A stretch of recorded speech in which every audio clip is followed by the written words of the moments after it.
Okay, we're going to get started. It's 12:04. First and foremost, thank you everyone for joining us. As I said earlier, we do have a full house today. My name is Adrienne Esposito. I'm the Executive Director of Citizens Campaign for the Environment. We and our colleagues with the New York League of Conservation Voters, I'm joined today by the President, Julie Tai.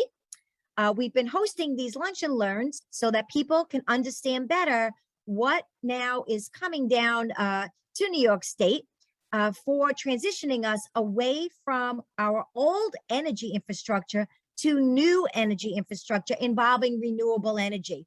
We are truly making actually an historic transition right now before your eyes. And we are moving away from antiquated, dirty fossil fuel infrastructure. And we are replacing it with cleaner, safer, more modernized technology for clean, safe, renewable energy.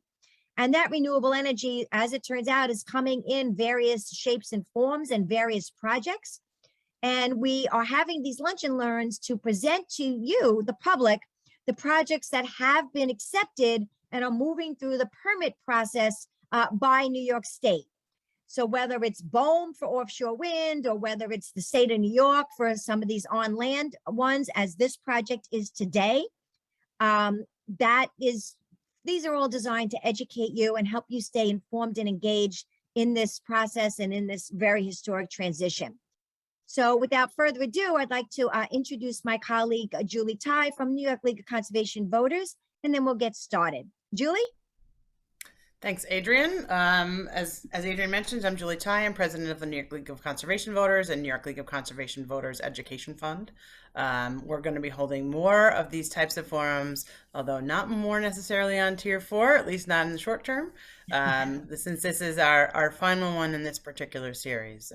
Last year, the Public Service Commission established a new Tier 4 within the Clean Energy Standard in response to NYSERDA's Clean Energy Standard White Paper. That white paper stated that reaching New York's goal to have 70% renewable energy production by 2030 would be very hard for the state to achieve if it did not displace a substantial portion of New York City's fossil fuel energy sources, which is predominantly something in the range of 90% of their power currently comes from fossil fuel sources, as opposed to the upstate market, which has about 90% clean energy. Through this Tier 4 program, renewable energy systems will be located in or deliver energy to Zone J or New York City. NYSERDA conducted a Tier 4 request for proposal solicitation earlier this year, and they received several bids in response, which is what we've been going over on these various lunch and learns. Governor Kathy Hochul kicked off Climate Week by announcing that 2 proposals were selected to move forward: Hydro-Quebec, which we covered a few weeks ago, I think it was in August actually, and Clean Path, which we're going to hear about today. Combined, these projects are expected to generate more than 2,500 megawatts of energy, enough to power 2.5 million homes, reducing greenhouse gas emissions by 77 million metric tons over 15 years, which is the equivalent of removing 1 million cars from the road, non-electric, of course, generate 10,000 jobs, and invest about $460 million in community benefits. So we are excited to learn more about these projects, and to tell us more about the Clean Path project, we have to start Luke Falk, who is Vice President of EnergyRe. Before we do that, I just want to mention to folks, Luke, if you have questions and answers, well, if you have answers, that would be great. But if you have questions, please put them in the Q&A. We'll be monitoring it as Luke and his team do the presentation. I'm sorry, Luke, please continue. No, so thank you so much for having us, hosting us on your platform so that we can talk to your network about what we're doing with our project. I'm going to share the screen now so that people can see our presentation. No, there we go. Can everybody see that now? Yes, Great. Good job. Awesome. So yes, thanks again. Our project that we're talking about today is called Clean Path New York. super excited to be here and very excited to have been designated a couple of weeks ago.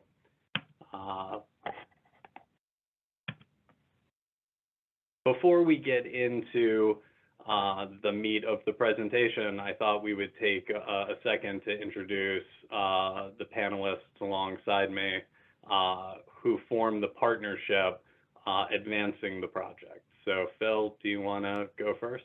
Sure, thanks, Luke. Yes, I'm Phil Toya, President of Development for the New York Power Authority, or NYPA. We are the largest state public power entity in the United States. We have 16 generating facilities and over 1,400 circuit miles of transmission throughout New York State. And more than 80% of our generation is from hydroelectric, clean hydroelectric power. Thank you.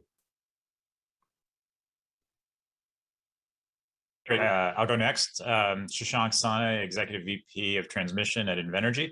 First, I'd like to thank Citizens Campaign and NYLCV for hosting us today. Very excited to be here. EnergyRe is the largest privately held developer of renewable and clean energy and transmission in the country. We've developed over 27,000, actually closing in on 30,000 megawatts of generation and transmission projects in our history. And we have a long history in New York as well, having developed and built our first project way back in 2008. So I'm very excited to be part of this Clean Path project and the impact it could have on the state. Great. And so the third partner advancing the project is EnergyRe, with whom I'm affiliated. My name is Luke Falk again. EnergyRe is an independent New York company focused on solving complex challenges and providing clean energy solutions. The team here has expertise in infrastructure, engineering, and real estate, and the founding investors include principals of the related companies. As Julie alluded to, the policy superstructure that gave rise to our conversation today started in 2020 with a proceeding before the Public Service Commission. And the idea of that proceeding, as far as I understand, was to align the clean energy standard to the goals of the CLCPA. A couple of summers ago, the state passed the CLCPA. It's a sweeping piece of climate legislation with which I'm sure most of the audience today is familiar, that seeks to drive carbon reductions across all sectors of the state's economy. But central to the law is a series of ambitious targets for the clean energy sector, namely getting it to a place where it's 70% emissions free by 2030 and 100% emissions free by 2040. And through the proceeding that happened at the commission to align the clean energy standard with this new legislation, the call out from NYSERDA and DPS in their white paper was that in order to get to those ambitious targets, something would need to be done to remediate the long-standing imbalance of the grid with respect to its emissions intensity. So as we already discussed on the call, the upstate grid is largely emissions-free today, and the downstate grid, where most of the load center of the state is located, is largely fossil fuel driven. So how do you solve that problem? And the Tier 4 program that was referred out of the proceeding was envisioned as being the solution, or one of many different types of interventions that could help solve the problem. So it stands alongside the state's ambitious offshore wind program and its behind-the-meter solar program and its comprehensive energy efficiency programs and all of the rest of the good work that the state is doing. But the Tier 4 program really seeks projects that develop clean energy and are able to also develop transmission solutions to deliver that clean energy into the downstate load center. And so that is what our project seeks to accomplish and will accomplish. And so what are the details of our project? So first, we're going to build a 1,300 megawatt HVDC transmission line that is all underground or underwater, that runs 175 miles from the Western Catskills in Delhi, New York, down into the borough of Queens in New York City. As we do that, we will also develop 3,800 megawatts of new additional clean energy resources that will be used to fill that transmission facility with energy. We'll get into the details of what the generation portfolio look like, but it's a mix of wind and solar and storage. All of that is located within the state of New York. None of the resources that we are bringing online are from outside the state at all. Just to give you a sense of scope of the project, I mean, unless you have an energy background, I don't know if it's immediately evident, but these are very large numbers. The transmission facility is a $3.5 billion capital investment, and the generation portfolio is about $7.5 billion. So collectively, this is an $11 billion project for the state. When we bring that much clean energy online and we inject it into New York City, it has a huge impact on the emissions profile and the generation mix that's happening in the city and across the state. So as a result of our project, we forecast statewide reduction in fossil fuel fired generation on the order of 22% per year. Because everything that we're doing is located within the state, we create 8,300 jobs, all of which are located within the state of New York.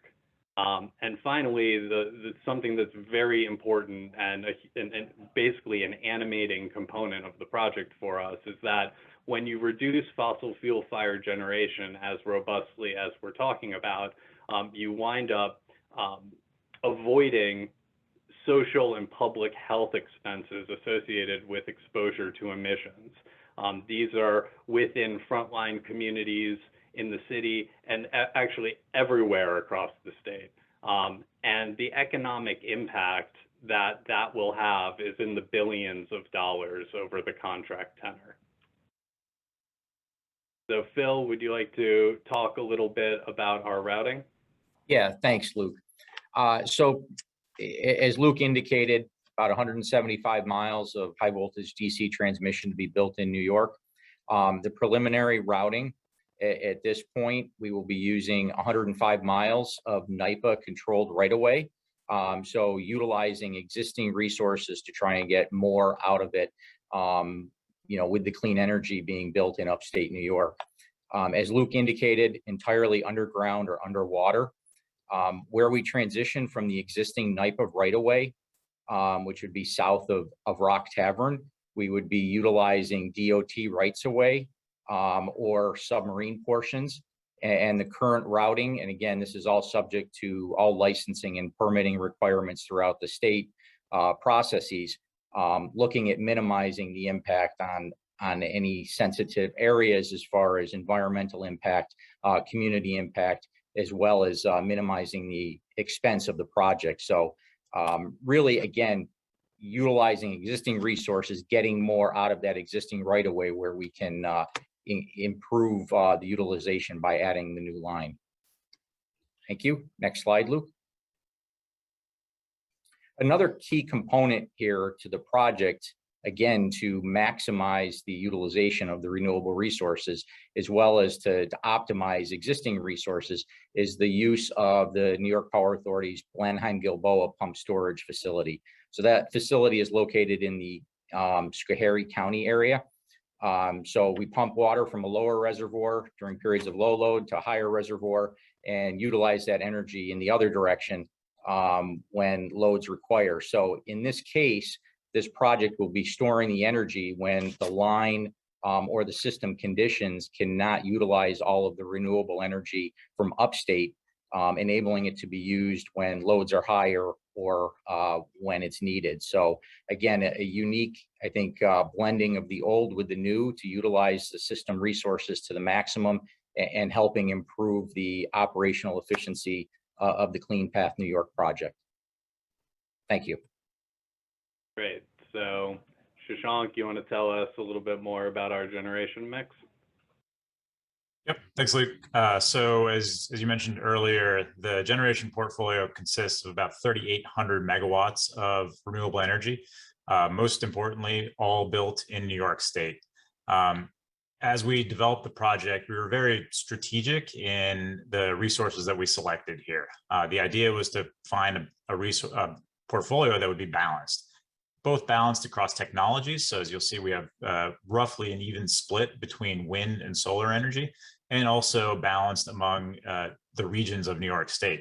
Obviously wanting to bring development to all parts of the state, but also bring the diversification that brings of having resources that are spread across the state. So the end result of that, with the combination of technologies and regions, is looking to maximize the utilization of the transmission line. So in the portfolio that we selected, the goal was really to utilize that transmission line to bring as much of that upstate energy down into the city as we could.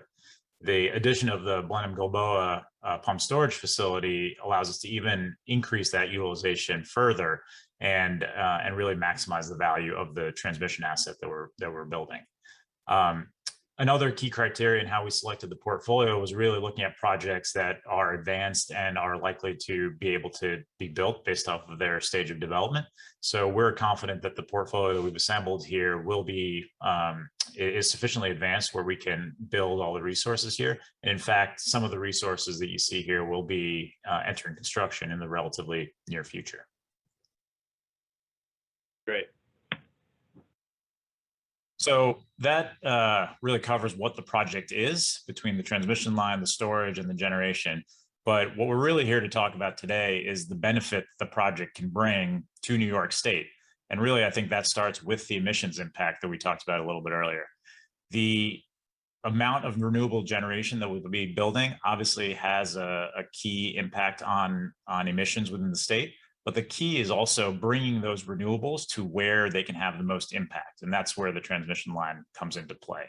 So between the combination of the renewable resources that we're building and the transmission line, that will result in a 22% average annual reduction in fossil fuel emissions across the state as the renewable energy is able to displace those fossil generators.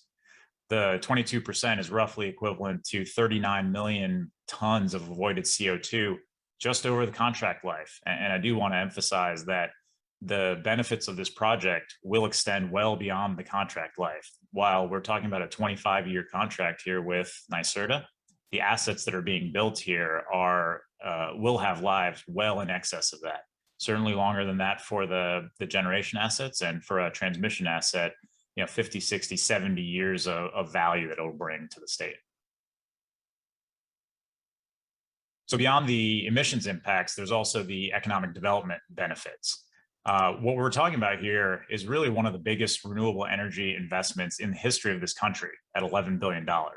And again, that will all happen within New York State. The jobs that we're creating will be on the order of magnitude of 8,300 jobs in the first 3 years of construction and operations. And as I pointed out earlier, this is really a multi-generational asset for the state of New York. Even past the contract life, the transmission line in particular will be there to serve the needs of the state under the control of the New York Power Authority, and be able to address emissions, congestion, all the benefits that a transmission line can bring for upwards of 70 years. This is truly a lifetime or multi-lifetime asset that will be built here. Finally, I do want to highlight the use of PLAs as part of the project. We are committed to using union labor for the transmission assets here, and are excited to work with our labor partners there. Great. So, to speak further about the beneficial impact of the project, one of the animating features of the CLCPA is a keen focus correctly on leveraging investment in clean energy programs as a vehicle through which we can direct investment toward disadvantaged communities, knowing that these projects will help remediate long-standing environmental justice issues in frontline communities in New York and across the state. And so when we put our project together, we studied all of the different ways that we could make investments or drive benefits to disadvantaged communities. And if you're intimately familiar with the inner workings of how the CLCPA is evolving from a regulatory perspective, you'll know that there are a set of working groups working on promulgating definitions around where disadvantaged communities will be defined and located. When we put our proposal together, that had not yet been resolved. We used maps from DEC in 2019 and other demographic data to forecast where we think those areas will be located. And we looked at the direct investments that we're going to be making on the construction of generation and transmission, as well as the operation on a long-term basis of those facilities, as well as all of the associated directly induced supply chain effects of providing services to those activities and where those investments will be made, as well as a community investment fund to forecast the investment side of the equation. And we correlated all of those to these geographic boundaries of the disadvantaged areas. On the non-investment side, we looked at a sophisticated model of the entire state's electric system, and we forecast, we were able to see when we bring all of our clean energy online, which generators will be directly impacted and which fossil fuel generators will reduce their output. And we looked at the smokestack emissions that were correlated to those plants and used dispersion modeling to forecast where those emissions reductions would actually occur. And we have a pretty good sense of how that is distributed across the state and across these disadvantaged communities. We couple that with the positive impacts that we forecast in terms of ratepayer savings that could accrue by virtue of the project, as well as climate change hardening and mitigation measures. And when we take all of that together, we think the project is extraordinarily well positioned to deliver on the ambition of the law to direct 40% of the benefit of spending on clean energy programs to these disadvantaged areas. But more quickly, so one thing before I move off of that, we've talked about carbon savings throughout this presentation, but I want to make clear that the emissions reductions encompass more than just carbon dioxide. We're talking about criteria air pollutants like NOx, SOx, and particulate matter 2.5, for example. Like, these are some of the emissions that give rise to the worst negative public health outcomes out there. And we reduce all of those criteria pollutants that I just listed for between 20 and 22% on average by virtue of our project's existence, those emissions that come from the electric sector specifically. So the final thing that I alluded to in the last slide that I want to dig into a little bit more is this community investment fund that is going to be constituted as part of our project. And so we think that projects like ours should be, again, leveraged as a vector through which to achieve broad outcomes that may not be directly implicated by the natural behavior of the project itself. So in addition to all of the goods and services that we will procure, we're going to constitute this fund of $270 million to support disadvantaged community engagement and other outcomes. We think that the board will be, the fund will be managed by a board of directors that will be comprised of both project participants like ourselves and community stakeholders and leaders who can help advise us around how to allocate this funding, who should receive funding and for what purpose, and what KPIs should be used to measure the success of the effort. But broadly speaking, going into it, we have the ambition to focus on 4 key elements with this initiative. One, around workforce development and enabling a just transition to the clean energy economy that doesn't leave any communities behind.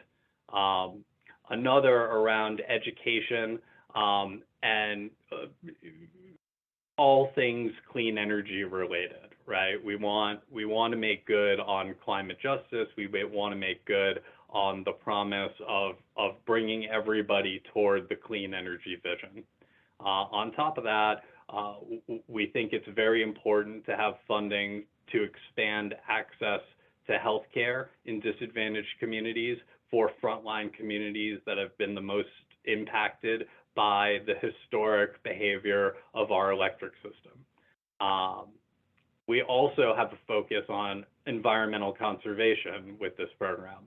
Now, because our project is so geographically broad, right? We touch every element of the state, from upstate to Western New York, to the Catskills and the Hudson Valley and in New York City. This may look different depending on the location of where the funding is allocated. So upstate, it may look more like traditional land conservation or fishery restoration. Downstate, it probably looks something like funding affordable housing retrofits for electrification, which in its own right sort of gives rise to a virtuous cycle of reinvestment in the community and workforce development there. So I think other than this beautiful photo of New York City using electricity that soon will be powered by our project, the last thing that we wanted to talk about was a process story around the timeline around how we get this done. So Shashank, you want to talk about how we get from here to there? Sure. Clearly a lot of work to do to construct a project of this scale and size, but really we're confident in the plan that we've put together. The first step will be getting the Public Service Commission approval of the contracts that NYSERDA will be seeking. But really our goal is on the stakeholder engagement front and working with our partners and the communities that we'll be working in to develop further advance the routing and permitting plan for the project with the intent of filing our Article 7 for the transmission line. On the generation side, we'll be following the permitting approaches for generation projects in the state. Those will all move on their independent paths for each of the generation assets and becoming online sequentially over the next several years. As has been talked about in some of the public information, our targeted online date is 2027. And so the goal is to have all of the transmission line and all of the generation projects online in that time and ready to power New York City with all the lights here. I like that the photo said confidential. Okay, well, thank you. And we do have a number of questions. So speaking about stakeholder engagement, I'm going to throw out these questions to you guys. Are you ready? Okay. Ready. From one participant, which, hello there, John. Will the Delaware to New Scotland route be on the existing developed 345 kV line right of way or on the adjacent undeveloped right of way? Well, first it's from the Fraser substation down to Rock Tavern. The New Scotland substation is a different substation, different right of way. They do originate out of our similar area out of the Gilboa facility, but the preliminary routing has looked at utilizing the existing right of way. Again, that is all determined at this point still through the permitting and Article 7 process, as well as technical evaluations, just making sure that the underground facilities and the trenching is not too close to existing towers. So that will be determined, but I think the plan right now is to utilize the existing developed right away. Okay, thank you. Second question from a participant, Mark is asking, looks like your job estimates include construction and O&M jobs at all the generation partners. Is that correct? That is correct. That's right. All right, that was an easy yes or no question. Next one from Christina. Thank you, Christina. How are you ensuring that, quote, 40% of economic benefits of the project will accrue to disadvantaged communities? Will you work closely with Con Ed in New York City to make sure these frontline communities are benefiting? Yeah, I mean, I'll take that one. So, like I said, we studied all of the investments that we're going to be making as part of the project. That's from direct investments on building and operating the project itself, as well as all of the supply chain induced investments that help support all of that activity, coupled with the funds that we are creating. We looked at where those investments would be made geographically.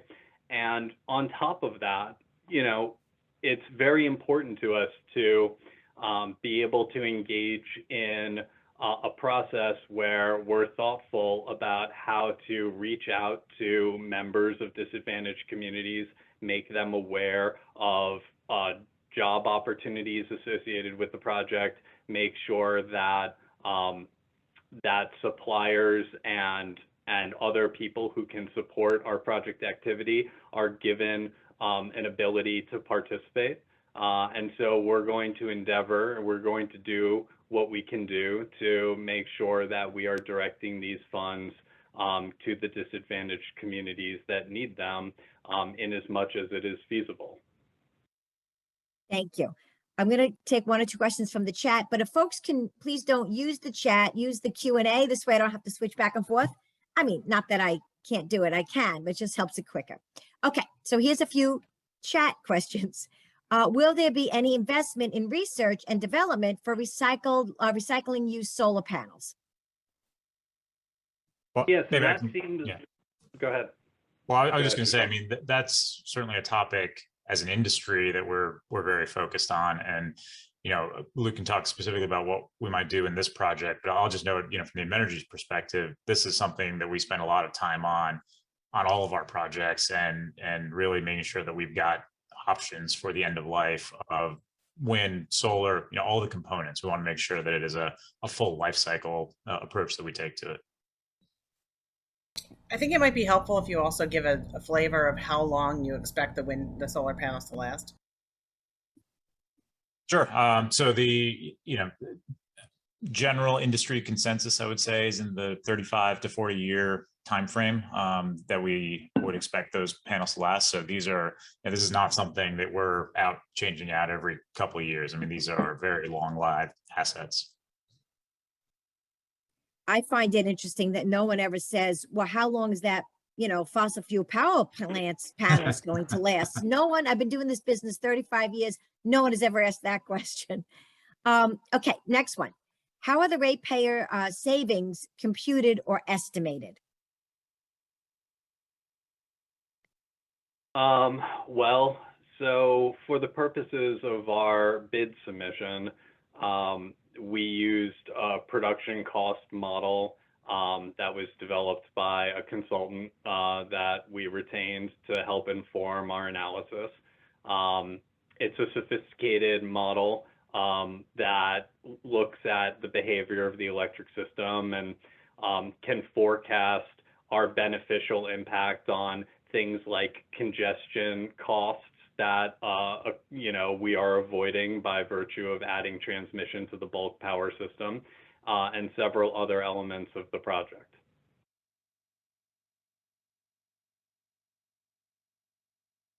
You're muted now. Thank you. What would a Zoom be without somebody saying you're on mute? So I just wanted to get that in there for all of us. Okay, I'm pretty sure you answered this already. Is there a project schedule for design, construction, and commissioning? Right. So our targeted completion date for the overall project is 2027. There will be interim milestones certainly ahead of that, with many of the generation projects even coming online well ahead of that. In terms of specifics around permitting and design, obviously those will be advancing in their own pace, and so don't necessarily want to get into specifics on any particular timeline, but the overall project is envisioned being online in 2027. Okay, now I'm going to go back to the Q&A. I don't understand that. Well, okay, Sandra's asking, with the reduction of fossil fuels, what level of personnel, I'm sorry, I read it. What level of personnel reductions will be anticipated at the fossil fuel plants? But you may not know that because that's not your area, but I'll ask the question. I wouldn't want to necessarily speculate on what might happen from personnel at other facilities. I'll just, obviously highlight the jobs that we'll be creating. We're very focused on the number of jobs in the state that we can create, and, target those at communities that may be impacted by the energy transition. Obviously, that's a important topic nationally, and particularly in the state, as we go through this energy transition, making sure that the jobs are available in that. And we believe we have a very strong position on the jobs we'll create in the state. Yeah, just to the participant, that would be a question that they would be able to answer. That's all. I just want to, clarify that. Okay, from Lorraine, a fellow Long Islander, I see. Why has Long Island not been included on the map with updates to the environment and how this would impact our environment? Yeah, maybe I'll try to take that one. I mean, I think that Long Island will benefit from our project because our project benefits everybody across the state. By injecting a huge amount of emissions-free power into the downstate load center, it has cascading impacts across the whole system. Now, obviously, we think every community should benefit as much as possible from the transition to the clean energy economy. We're doing everything that we can do to positively impact as many communities as we can across the state. Our forecast of our emissions reductions indicate that a large amount of them will actually be happening in Long Island.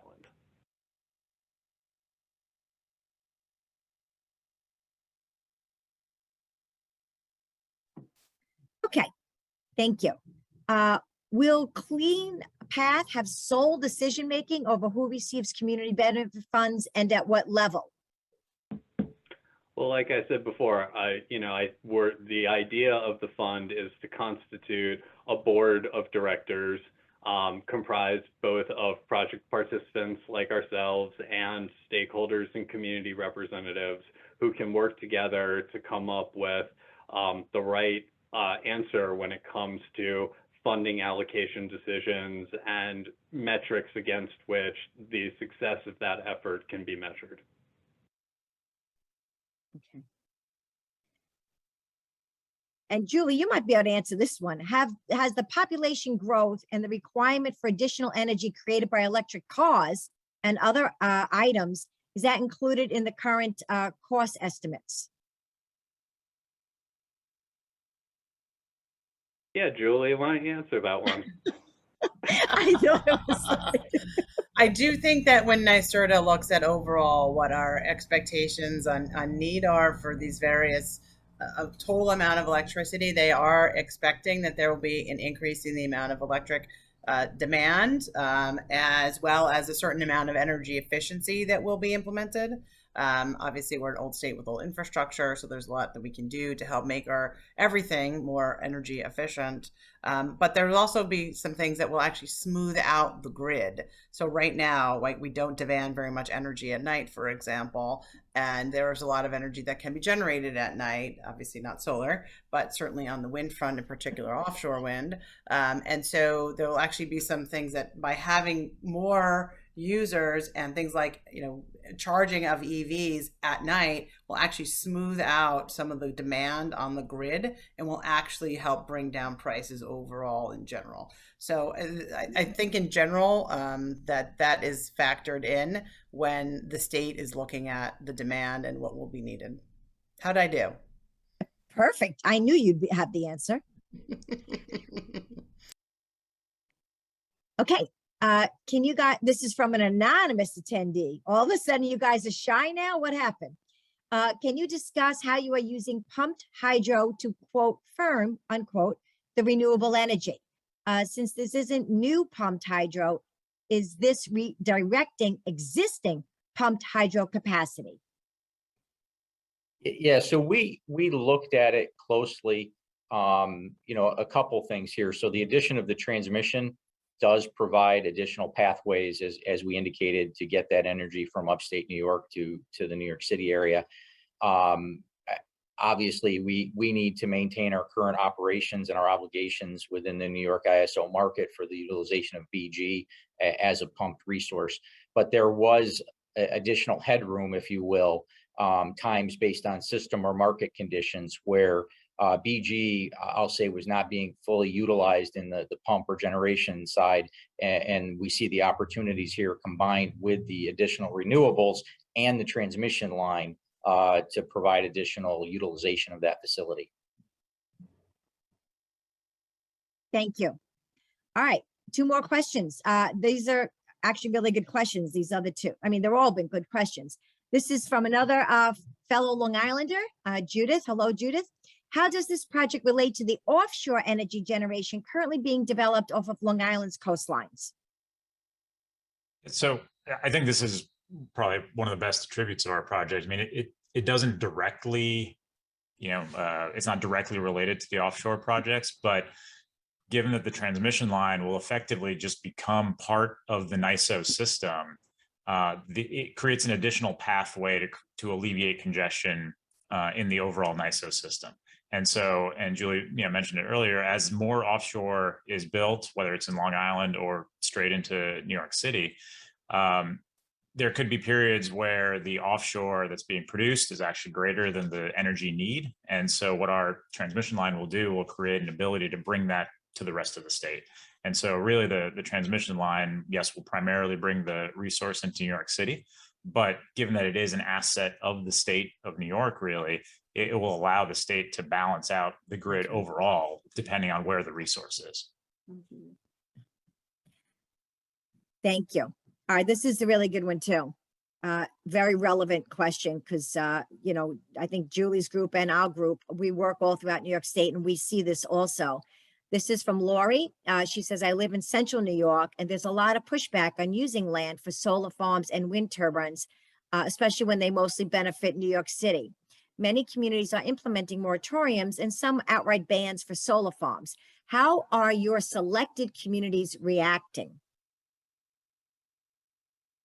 Sure.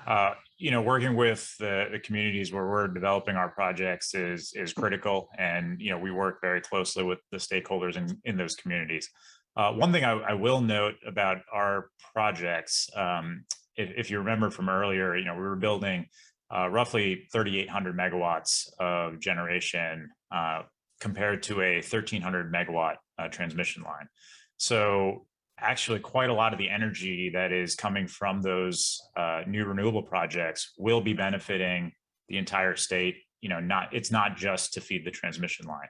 These are projects that are going to advance the goals of the state overall in meeting its 70 by 30 and 100% renewable targets, not just for the purpose of bringing it to New York City.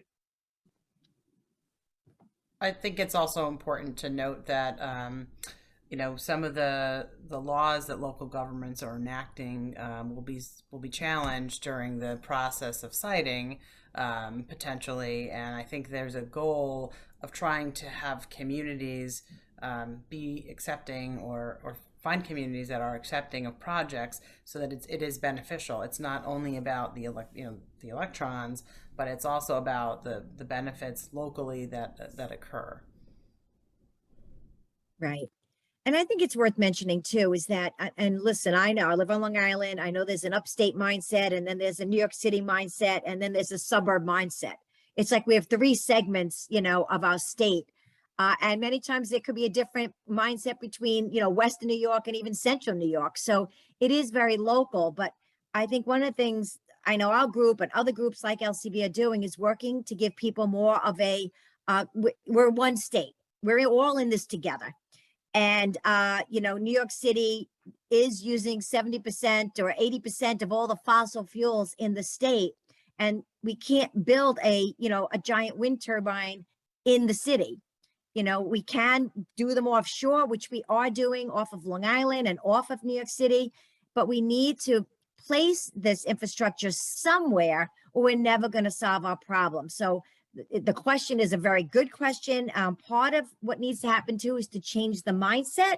Sometimes that's the hardest thing to do. The technology could be advancing and we need the mindset and the willingness of the public to catch up to that. But it's a good question, and that actually could be a whole discussion onto itself. Next, we also have from another anonymous attendee, please ignore if this has already been discussed. It says, what are the likely effects of new transmission lines serving downstate on upstate electricity rates and availability? I don't think there's any, but you guys go.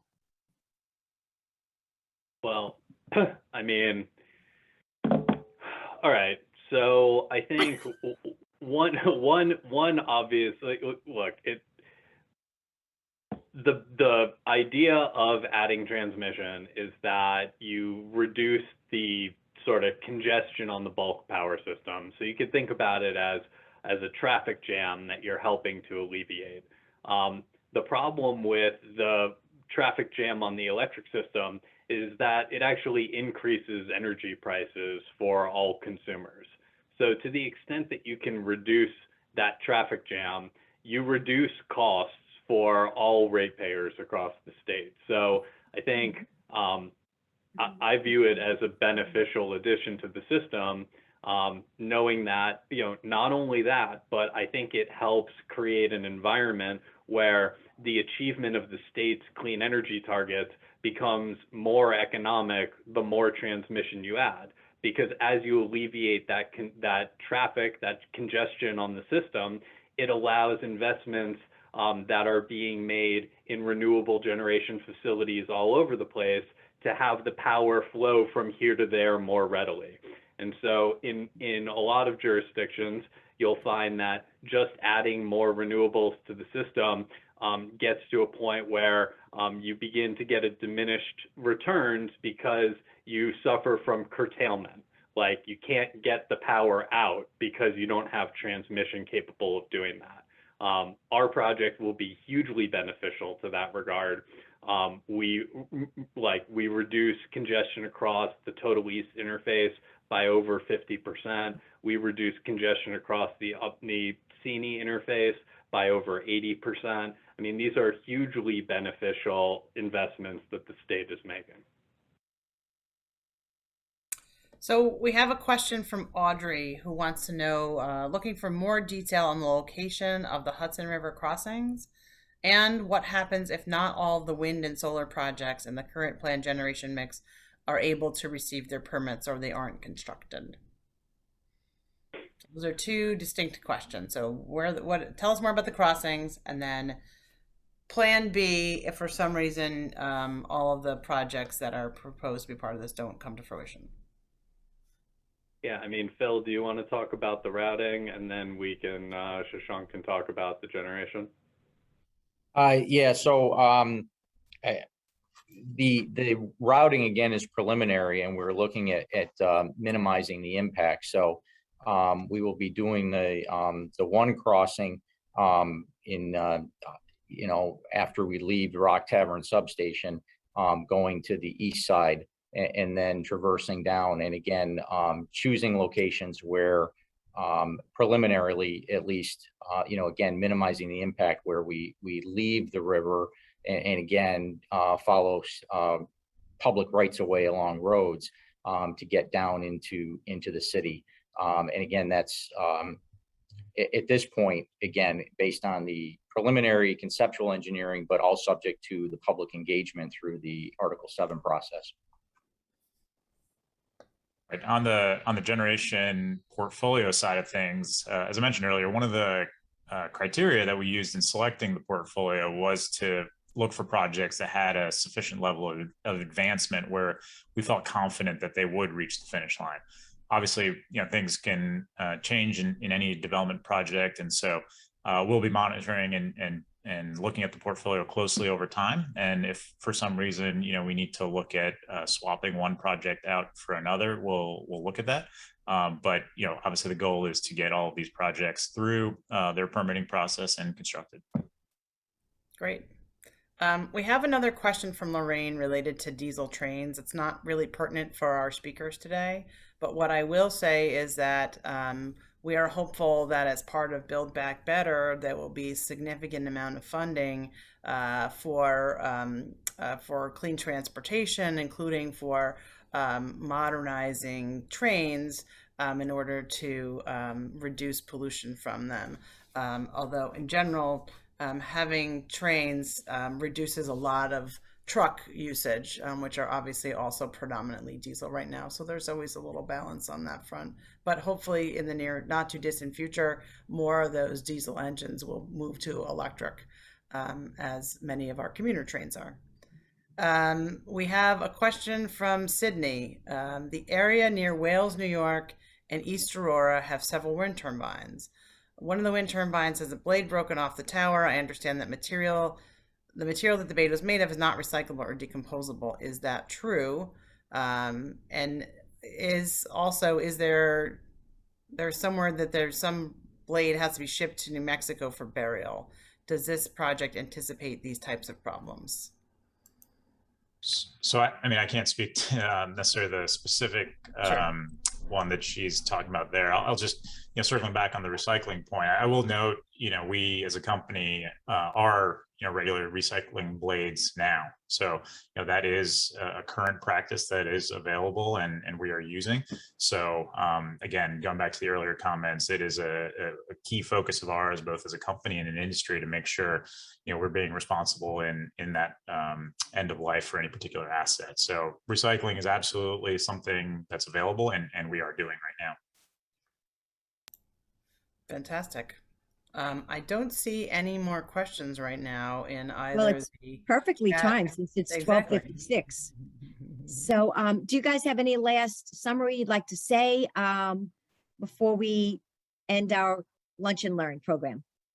Luke? Yeah, I wanted to say thank you very, very much for having us today. We are so appreciative of being able to explain what we're doing on this hugely transformative project for the state that we could not be more excited to advance.